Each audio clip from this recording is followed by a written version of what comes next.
महसूलशाही या आपल्या हक्काच्या चॅनलवर पुन्हा आपलं स्वागत आहे. होय, सर्वांचे स्वागत. आजचा आपला विषय अत्यंत जिव्हाळ्याचा आहे. महाराष्ट्रातील लाखो कुटुंबांमध्ये एक अदृश्य भिंत आहे. ती भिंत विटांची किंवा सिमेंटची नाही, तर ती एका कायदेशीर शब्दाची आहे. आणि तो शब्द म्हणजे भोगवकादार वर्ग 2. अगदी बरोबर. राज्याच्या मंत्रिमंडळाने नुकताच एक असा ऐतिहासिक निर्णय घेतला आहे, ज्यामुळे ही अदृश्य भिंत कायमची कोसळणार आहे. आज आपण केवळ वरवरच्या बातम्यांवर चर्चा करणार नाही आहोत. आपण या निर्णयांच्या अगदी मुळाशी जाणार आहोत. 7-12 उताळ्यावरील वर्ग 2च्या जमिनी वर्ग 1 मध्ये कशा रूपांतरित होणार आहेत? 1980 पासून प्रलंबित असलेला स्वातंत्र्य सैनिकांच्या वारसांचा प्रश्न कसा सुटणार आहे? देवस्थान जमिनींसाठी कोणता नवीन कायदा येतोय? आणि सर्वात महत्त्वाचं म्हणजे शासनाने कौटुंबिक वाटणीपत्र मोफत का केले आहे? या सर्व बदलांमागचे अर्थशास्त्र आणि समाजशास्त्र आज आपण उलगडणार आहोत. नक्कीच. हा व्हिडिओ शेवटपर्यंत नक्की बघा, कारण पुढे खूप उपयोगी आणि महत्त्वाची माहिती आहे, जी आपल्याला भविष्यातही कामी येईल. चला तर मग कायद्याचं आणि तुमच्या फायद्याचं बोलूयात. जमिनीचा विषय निघाला की आपल्याकडे तो केवळ आर्थिक राहत नाही, तो अत्यंत भावनिक आणि सामाजिक विषय बनतो.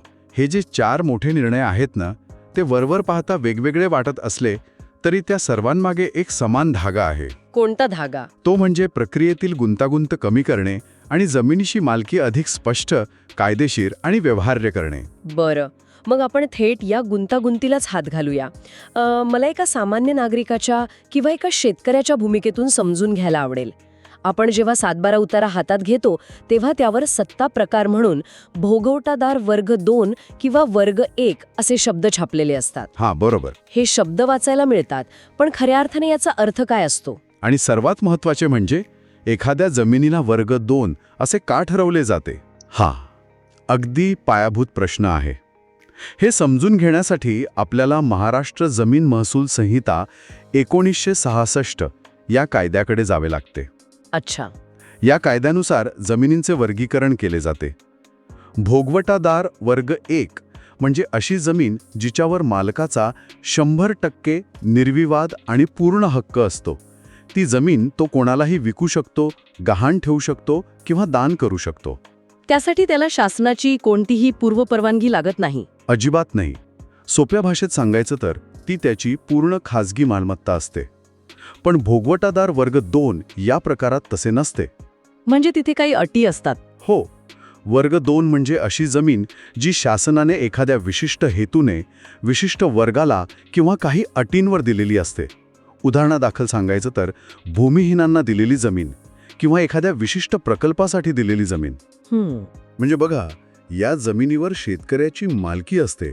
तो तिथे शेती करू शकतो, पण ती जमीन पूर्णपणे फ्री नसते. त्याला ती जमीन परस्पर विकता येत नाही किंवा गहाण ठेवून त्यावर मोठं कर्ज काढता येत नाही. त्यासाठी आधी शासनाची किंवा जिल्हाधिकाऱ्यांची पूर्वपरवानगी घ्यावी लागते. पण ही परवानगीची पद्धत का ठेवली गेली असावी? शासनाचा मूळ उद्देश काय होता यामागे? मूळ उद्देश हा संरक्षणात्मक होता. शासनाला असे वाटायचे की ज्या गरीब किंवा गरजू व्यक्तीला आपण जमीन दिली आहे त्याने पैशाच्या अडचणीपोटी किंवा कोणाच्या दबावाखाली येऊन ती जमीन लगेच विकून टाकू नये. अच्छा, म्हणजे तो पुन्हा भूमिहीन होऊ नये म्हणून. अगदी बरोबर. यासाठीच हा निर्बंध घातला गेला होता. पण आता बघा, इथेच एक विरोधाभास तयार होतो. शासनाचा उद्देश चांगला होता, पण प्रत्यक्षात मात्र यामुळे शेतकऱ्यांची मोठी अडचण झाली. कारण जर एखाद्याला खरोखरच पैशांची गरज असेल किंवा शेतीसाठी ट्रॅक्टर घ्यायचा असेल तर त्याला बँक कर्जच देत नाही. हाच तर मुख्य कळीचा मुद्दा आहे. कारण बँकांचा विचार वेगळा असतो. बँक जेव्हा कर्ज देते तेव्हा ती जमीन तारण म्हणून ठेवते. जर शेतकऱ्याने कर्जाची परतफेड केली नाही तर बँकेला ती जमीन लिलावात काढून आपले पैसे वसूल करावे लागतात. आणि जमीन जर वर्ग 2ची असेल तर बँक ती परस्पर विकू शकत नाही? बरोबर. त्यासाठी पुन्हा जिल्हाधिकाऱ्यांची परवानगी काढावी लागेल. आणि ह्या लाल फिटशाहीच्या प्रक्रियेत कोणतीही बँक पडू इच्छित नाही. त्यामुळे वर्ग 2च्या जमिनींना कर्जे मिळणे अत्यंत कठीण होऊन बसले होते. म्हणजे हे असं झालं की माझ्याकडे गाडी आहे, मी ती चालवू शकतो पण विकू शकत नाही. किंवा हे एखाद्या जॉईंट बँक अकाउंटसारखं आहे, जिथे शासन तुमचा स्लीपिंग पार्टनर किंवा सुप्त भागीदार आहे. तुम्ही रोजचे छोटे व्यवहार करू शकता, पण मोठा व्यवहार करायचा असेल तर तुम्हाला शासनाच्या सहीची गरज लागते. हे उदाहरण एकदम चपखल आहे. शासनाचा तो अदृश्य ताबा कायम असतो आणि ती शासनाची सही मिळवण्यासाठी अधिमूल्य म्हणजेच सरकारला एक प्रकारचा टॅक्स किंवा प्रीमियम भरावा लागतो. बापरे, म्हणजे पुन्हा पैशांचा भुर्दंड. हो ना. हे अधिमूल्य अनेकदा इतके जास्त असते किंवा त्याची प्रक्रिया इतकी किचकट असते की सामान्य माणूस त्या चक्रातून बाहेरच पडू शकत नाही. मग आता राज्याच्या मंत्रिमंडळाने जो निर्णय घेतला आहे त्याने नेमके काय बदलणार आहे? आता मंत्रिमंडळाने या वर्ग 2च्या जमिनी वर्ग 1 मध्ये रूपांतरित करण्यासाठी जे अधिमूल्य आकारले जाते त्याच्या पुनर्रचनेला मान्यता दिली आहे. लवकरच याची अधिसूचना निघेल. म्हणजे शासनाचे हे जाचक निर्बंध शिथिल होणार? होय, एक सुटसुटीत आणि आर्थिकदृष्ट्या परवडणारी कायदेशीर प्रक्रिया तयार केली जात आहे. याचे फायदे मी 3 टप्प्यात सांगतो. पहिली गोष्ट म्हणजे जमिनीवर पूर्ण मालकी हक्क मिळेल. दुसरी गोष्ट, जमिनीची खरेदी विक्री किंवा हस्तांतरण अत्यंत सोपे होईल. आणि तिसरा टप्पा? तिसरी अत्यंत महत्त्वाची गोष्ट, या जमिनींवर बँकांकडून कर्ज मिळवणे आता खूप सुलभ होईल, जो ग्रामीण भागातील लोकांसाठी एक मोठा गेम चेंजर ठरेल. एकदा काही जमीन वर्ग 1 मध्ये आली की तो सुप्त भागीदार निघून जाईल. पण एक मिनिट थांबा. इथे मला एक शंका येते. जर शासनाने हे निर्बंध पूर्णपणे शिथिल केले आणि सर्व जमिनी वर्ग 1 केल्या तर लोक सरसकट शेतजमिनी विकून टाकणार नाहीत ना?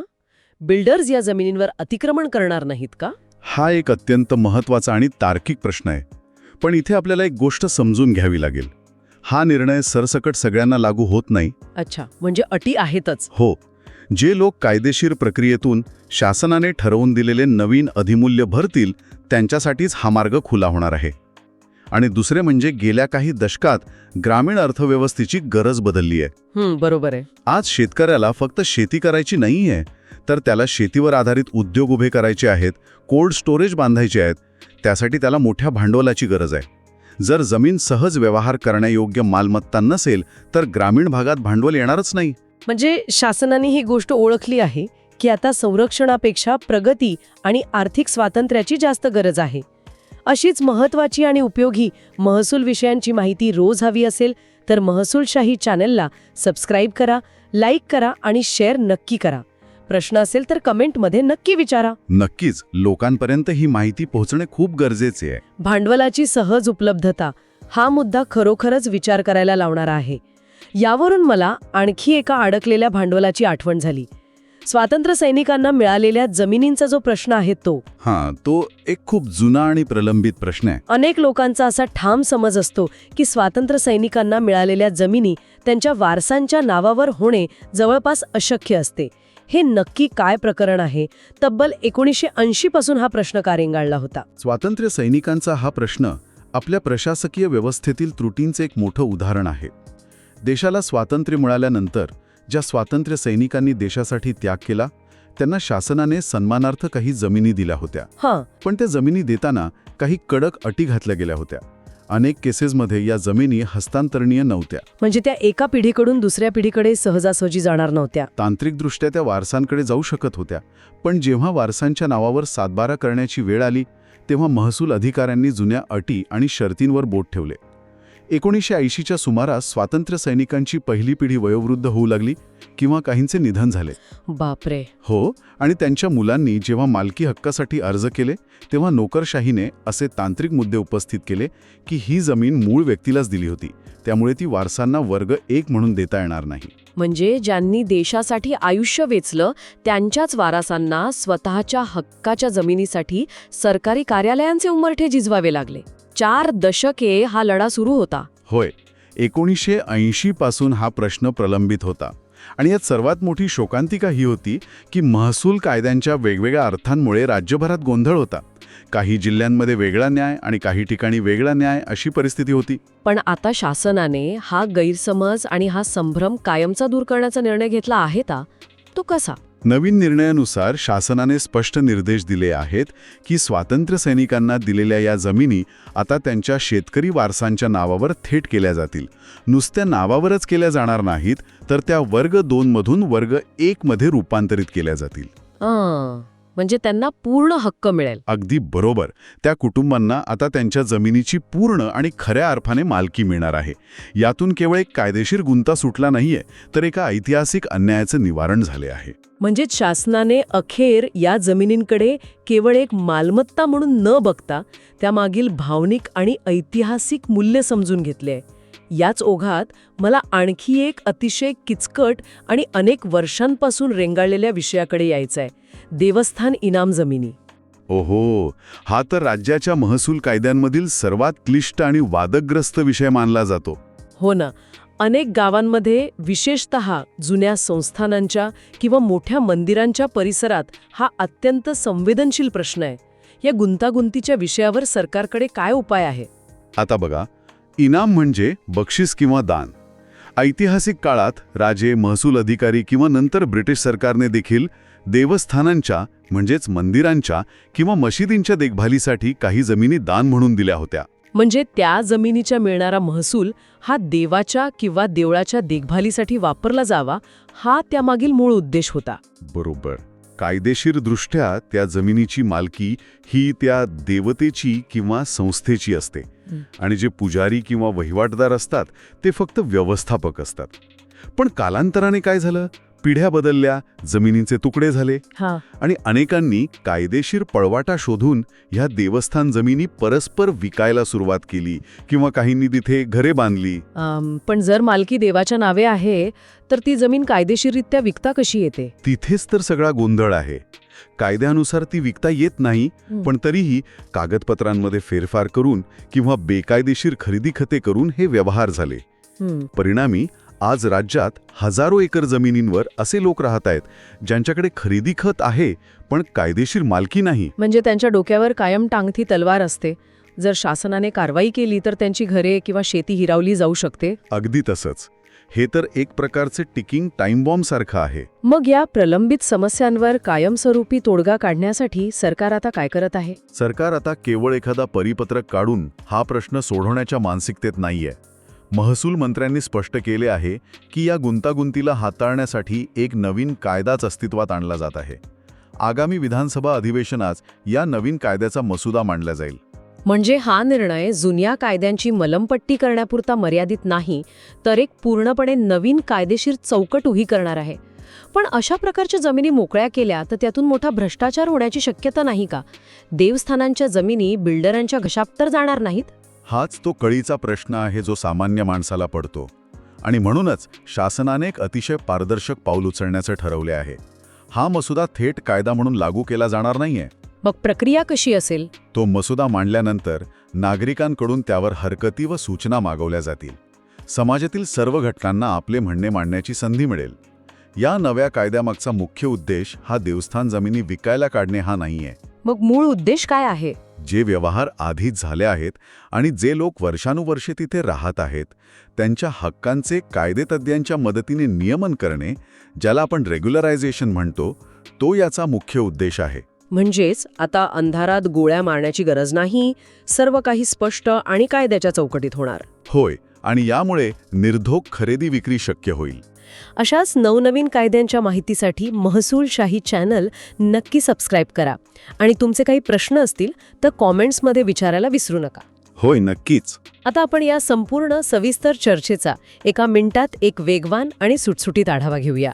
आज आपण प्रामुख्याने 4 महत्त्वाच्या ऐतिहासिक निर्णयांवर चर्चा केली.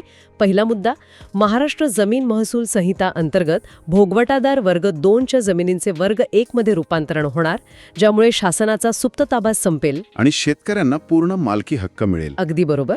दुसरा मुद्दा, 1980 पासून प्रलंबित असलेला स्वातंत्र्य सैनिकांच्या वारसांचा प्रश्न सुटला असून आता जमिनी त्यांच्या नावावर थेट वर्ग 1 म्हणून हस्तांतरित होणार.